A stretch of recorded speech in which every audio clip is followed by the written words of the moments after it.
Lévitique, chapitre 5. Lorsque quelqu'un, après avoir été mis sous serment comme témoin, péchera en ne déclarant pas ce qu'il a vu ou ce qu'il sait, il restera chargé de sa faute. Lorsque quelqu'un, sans s'en apercevoir, touchera une chose souillée, comme le cadavre d'un animal impur, que ce soit d'une bête sauvage ou domestique, ou bien d'un reptile, il deviendra lui-même impur et il se rendra coupable. Lorsque, sans y prendre garde, il touchera une souillure humaine quelconque, et qu'il s'en aperçoive plus tard, il en sera coupable.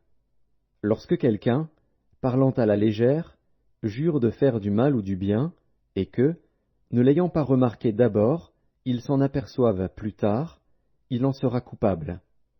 Celui donc qui se rendra coupable de l'une de ces choses fera l'aveu de son péché. Puis il offrira en sacrifice de culpabilité à l'Éternel, pour le péché qu'il a commis, une femelle de menu bétail, une brebis ou une chèvre, comme victime expiatoire. Et le sacrificateur fera pour lui l'expiation de son péché. S'il n'a pas de quoi se procurer une brebis ou une chèvre, il offrira en sacrifice de culpabilité à l'Éternel pour son péché 2 tourterelles ou 2 jeunes pigeons, l'un comme victime expiatoire, l'autre comme holocauste. Il les apportera au sacrificateur, qui sacrifiera d'abord celui qui doit servir de victime expiatoire. Le sacrificateur lui ouvrira la tête avec l'ongle près de la nuque, sans la séparer. Il fera sur un côté de l'autel l'aspersion du sang de la victime expiatoire, et le reste du sang sera exprimé au pied de l'autel. C'est un sacrifice d'expiation. Il fera de l'autre oiseau un holocauste, d'après les règles établies. C'est ainsi que le sacrificateur fera pour cet homme l'expiation du péché qu'il a commis, et il lui sera pardonné. S'il n'a pas de quoi se procurer 2 tourterelles ou 2 jeunes pigeons, il apportera en offrande pour son péché 1/10 d'épha de fleur de farine, comme offrande d'expiation.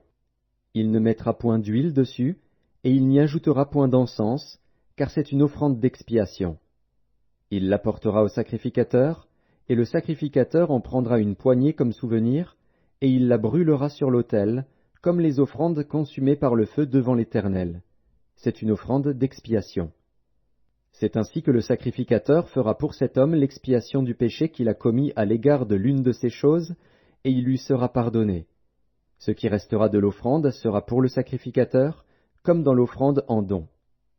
L'Éternel parla à Moïse, et dit: Lorsque quelqu'un commettra une infidélité et péchera involontairement à l'égard des choses consacrées à l'Éternel, il offrira en sacrifice de culpabilité à l'Éternel pour son péché un bélier sans défaut, prix du troupeau d'après ton estimation en sicles d'argent, selon le sicle du sanctuaire. Il donnera, en y ajoutant 1/5, la valeur de la chose dont il a frustré le sanctuaire, et il la remettra au sacrificateur. Et le sacrificateur fera pour lui l'expiation avec le bélier offert en sacrifice de culpabilité, et il lui sera pardonné. Lorsque quelqu'un péchera en faisant, sans le savoir, contre l'un des commandements de l'Éternel, des choses qui ne doivent point se faire, il se rendra coupable et sera chargé de sa faute. Il présentera au sacrificateur en sacrifice de culpabilité un bélier sans défaut, prix du troupeau d'après ton estimation.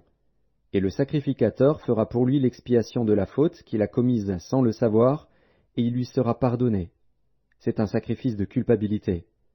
Cet homme s'était rendu coupable envers l'Éternel.